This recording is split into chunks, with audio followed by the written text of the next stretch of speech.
के बीच में आकर के और इस मेट्रो का जो आज उद्घाटन हुआ है, जिसको आज अभी हरी झंडी दिखाई जाएगी, 7 किलोमीटर का ये जो पोर्शन है, इस पर विधिवत तौर पर आज मेट्रो शुरू हो जाएगी। इस अवसर पर आपको बहुत बहुत बधाई और बहुत बहुत शुभकामना देता हूं। जैसा हमने अभी वीडियो में सुना, प्रधानमंत्री जी का बहुत स्नेह मध्य प्रदेश के साथ है। मध्य प्रदेश का और उनका अपनापन इस बात से नजर आता है कि इस बार सितंबर महीने में जिस दिन उनका 75वां जन्मदिन था, स्वयं प्रधानमंत्री जी यहाँ मध्य प्रदेश में थे। आपके साथ कितना वो स्नेह करते हैं, ये इस बात का उसमें से प्रदर्शन होता है। भाइयों बहनों, मध्य प्रदेश जनसंख्या की दृष्टि से ये देश का 5वां बड़ा प्रदेश है और इस प्रदेश में चाहे उद्योग हो, कृषि हो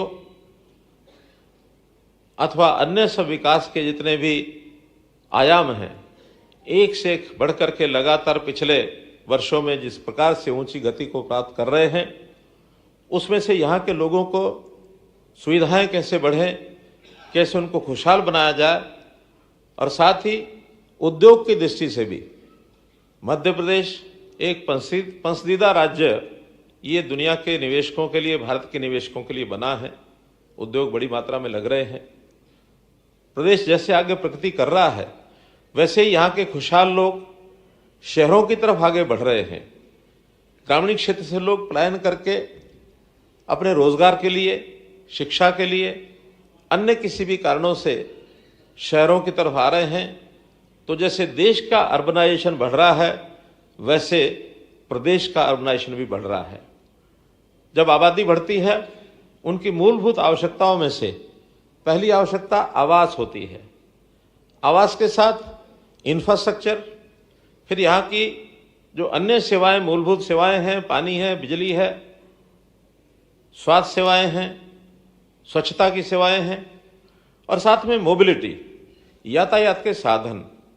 जब भीड़ होना शुरू होती है तो यातायात के साधन सड़क के द्वारा भी उतने पर्याप्त नहीं होते। उसके बाद फिर लोग मेट्रो को याद करना शुरू करते हैं और ये मेट्रो जो देश भर में 2002 में पहली मेट्रो दिल्ली के अंदर अटल बिहारी वाजपेयी जी के द्वारा शुरू की गई थी, आज वो बढ़ते बढ़ते 26वां शहर हो गया भोपाल, जो आज इसका यहाँ उद्घाटन हो रहा है। और जहां तक इसकी लेंथ की बात है, हम दुनिया में तीसरे देश के रूप में उभर करके आए हैं कि जो इसकी लेंथ, उसका अगर हम तुलना करते हैं, पहले नंबर पर तो भले चाइना है, बहुत बड़ी मेट्रो वहां उन्होंने शुरू की है, उस लेवल तक तो पहुंचना बहुत कठिन होगा। लेकिन दूसरा अमेरिका और तीसरा भारतवर्ष, बहुत नजदीक हम आपस में कंपटीशन में हैं। जहां अमेरिका में 1400 किलोमीटर है, वहां भारत में आज से पहले 1083 किलोमीटर थी, आज 7 किलोमीटर जुड़ने के बाद 1090 किलोमीटर हो जाएगी और आने वाले 2 वर्ष के अंदर मुझे विश्वास है कि हम अमेरिका को सरपास कर जाएंगे। और इसलिए भी विश्वास है कि हमारी लगभग 900 किलोमीटर यानी मेट्रो की जो लाइन है वो पाइपलाइन में है, वो निर्माणाधीन है। 900 में से हम जैसे 300 बढ़ेंगे तो 1400 उनके पार हो जाएंगे। ऐसा एक गौरव जो है भारत के हर वासी को उसमें से होगा कि हम अमेरिका को भी बहुत से विषयों में compete करने के लिए आगे बढ़े हैं। आजकल जो चर्चा रहती है अमेरिका और भारतवर्ष की, उसके अंदर मैं आपको एक प्रसन्नता की बात बताता हूं कि भारतवर्ष ने अपने पंख आगे बढ़ा दिए हैं। दुनिया के बहुत देशों के साथ हम व्यापारिक समझौता कर रहे हैं। हमने यूके के साथ किया, कल ही हम जर्मनी के साथ, नहीं, न्यूजीलैंड के साथ, हमारा जो ओमान के साथ तो हो चुका, दूसरा ओमान के साथ हुआ, तीसरा न्यूजीलैंड के साथ कल कैबिनेट ने पास किया है, तो तीसरा देश न्यूजीलैंड हो जाएगा। हम एक एक देश के साथ अपने जो व्यापारिक संबंध बढ़ा रहे हैं और एक दिन ऐसा आएगा जैसे चाइना मुकाबला कर रहा है अमेरिका का, आज भारतवर्ष भी उस ओर बढ़ रहा है। चिंतित अमेरिका है, भारतवर्ष चिंतित नहीं है। तो मित्रों, हम लोग आगे बढ़ रहे हैं। मेट्रो की जहां तक बात है, एक बहुत अच्छी सुविधा नागरिकों को उन शहरों में मिलती है जहां ये शुरू हो जाती है। आज प्रतिदिन का आंकड़ा अगर बताया जाए कि मेट्रो में जो सफर करते हैं 1,20,00,000 लोग प्रतिदिन मेट्रो का उपयोग करते हैं। बहुत बड़ी संख्या है। अगर ये 1,20,00,000 अगर मेट्रो न होती तो सड़कों में बड़े बड़े शहर तो जाम होकर खड़े हो जाते।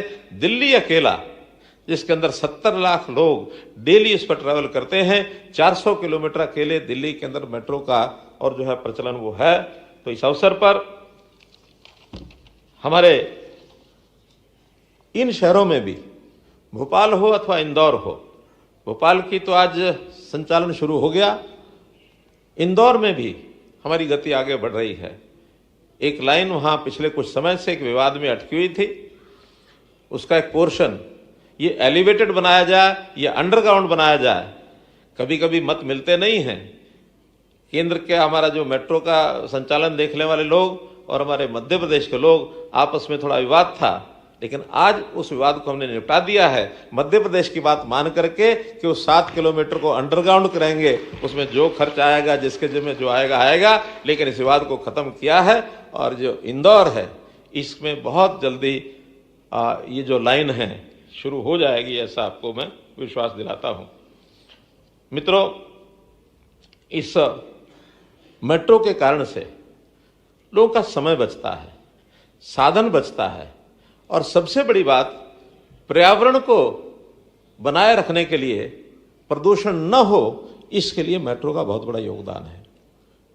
क्योंकि प्रदूषण के जो कई कारण हैं उसके अंदर लोग कहते हैं कि खेती की पराली, वो इसकी बहुत बड़ी जिम्मेदारी उसके ऊपर डालते हैं, लेकिन आज देश भर में पराली का उपयोग करने की बहुत सी योजनाएं, नई तकनीक आ गई है, जिसमें से पराली अब जलाई जानी लगभग प्राय बंद हो गई है। उस पराली का उपयोग हमने करना शुरू किया ताकि उसके पैलेट्स बना करके और कोयले की जगह उसका उपयोग करें। इस पराली के उपयोग के कारण से प्रदूषण प्राय समाप्त हो गया है।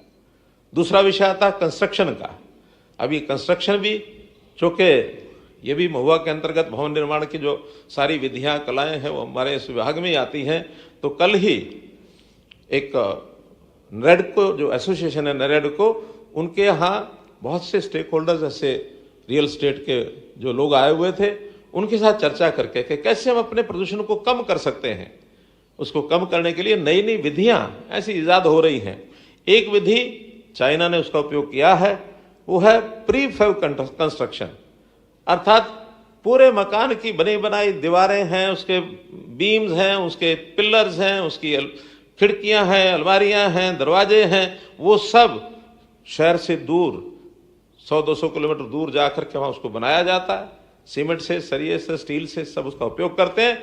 बाद में जिस दिन बिल्डिंग बनानी होती है उस दिन शाम को चल के रात को उस स्थान पर पहुंचता, अगले दिन सुबह सुबह प्रीफैब में काम शुरू करते हैं। 3 दिन के अंदर बड़ी से बड़ी बिल्डिंग बना के पार करते हैं। चाइना ने इसका उपयोग शुरू किया है।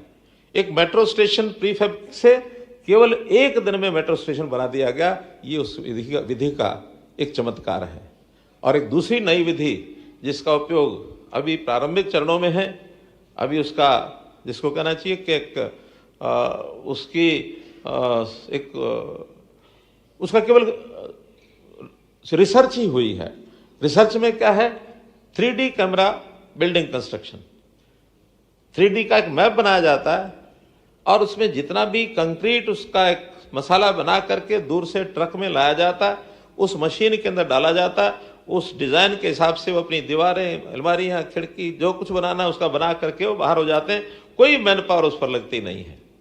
तो अपने आप में कंस्ट्रक्शन के अंदर बहुत बड़े बड़े ऐसे बातें हो रही हैं, लेकिन प्रदूषण कैसे कम होगा उसका एक दूसरा विषय है। तीसरा बड़ा प्रदूषण का कारण है इंडस्ट्री। इंडस्ट्री भी अब ऐसे यथास्थान बनाई जा रही है, उसके अंदर फ्यूल ऐसे यूज किए जा रहे हैं जिसके अंदर प्रदूषण न हो। इलेक्ट्रिक उपयोग है वो ज्यादा इलेक्ट्रिसिटी का हो, इस ओर हम ध्यान कर रहे हैं। वो भी ग्रीन एनर्जी, रिन्यूएबल एनर्जी, इसका बढ़ावा कैसे दें ताकि देश में प्रदूषण को खत्म कर सके। और चौथा प्रदूषण जिसकी चर्चा इस विषय के साथ जुड़ी है वो है यातायात के जो हमारे साधन हैं उसका प्रदूषण। हमारी गाड़ियां पेट्रोल डीजल से इतना प्रदूषण छोड़ती हैं जिसका अनुमान आज दिल्ली जैसे लोग तो घबरा जाते हैं कि जैसा प्रदूषण वहाँ है, अब धीरे धीरे और शहरों को भी चिंता होने लगी है। तो ऐसे प्रदूषण को समाप्त करने के लिए मेट्रो इसका बड़ा साधन है। और उसके बाद अगला साधन वो भी शहरों के साथ जुड़ा है, उसमें ई बसेस भी बहुत प्रदूषण करती हैं। अब इलेक्ट्रिक बसें वो अगर चलती हैं तो प्रदूषण उससे समाप्त होता है। इसमें भी हमने 10,000 बसों का इंतजाम किया है, जो ऐसे अलग अलग प्रदेशों में बड़े बड़े शहरों को बसें दी जा रही हैं, ताकि उसमें भी हम इलेक्ट्रिसिटी का उपयोग करेंगे और अन्य फ्यूल का उपयोग नहीं करेंगे। तो एक बहुत बड़ा उपयोग इसका है। और ये विषय